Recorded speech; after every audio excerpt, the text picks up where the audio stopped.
Welcome back. We're talking about easy reader genre this time around for our discussion number 16. Earlier this week, you read part of the Amelia Bedelia series, including Peggy Parrish's text as well as Herman Parrish's. So you got a little bit of taste of what is included in the easy reader genre, and then you read Frog and Toad Are Friends for today. So today we're going to be talking about the history, the purpose, and characteristics generally found in easy readers. So the easy reader genre was really inspired by the Dick and Jane books, and these were the post-World War II approach to teaching children to read. So there's an example in front of you of a Dick and Jane text, and as you can see, it's not very interesting or engaging to a child who is just learning how to read. It's a bit boring.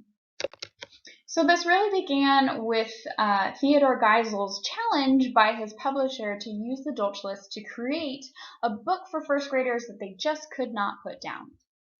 So here are a couple examples of Dolch lists. On the right side, the left side, we have a sight word of the day worksheet.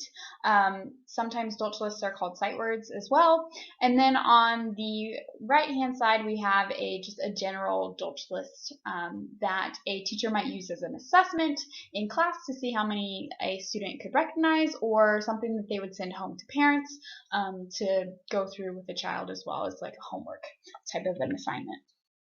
So of this Dolch list that Geisel received, he said, "I read the list 40 times and got more and more discouraged. I was desperate, so I decided to read it once more.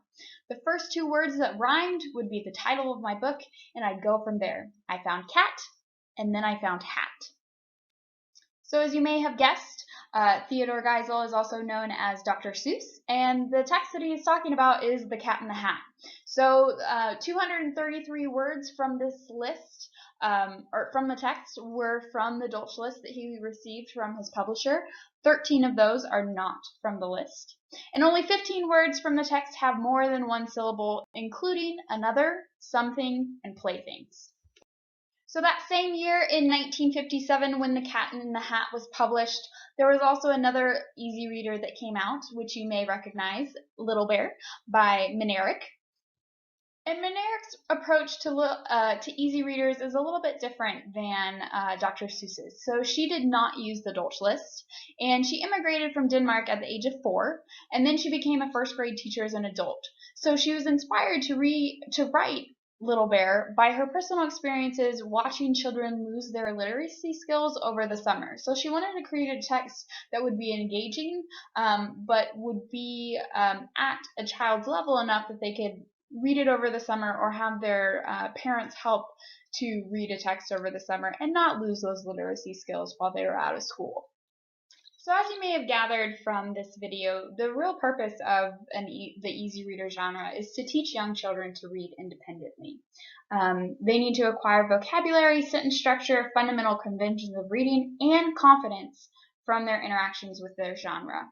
And it also helps if the text is engaging to keep a child to read and to develop that love of reading. So I'm sure that you picked up some of the characteristics from the easy readers that we read already, Amelia Bedelia and Frog and Toad Are Friends.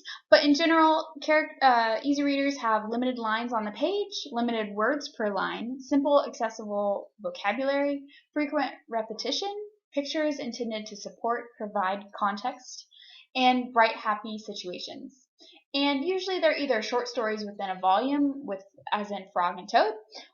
They have linked chapters, or for older readers, there's one continuous story.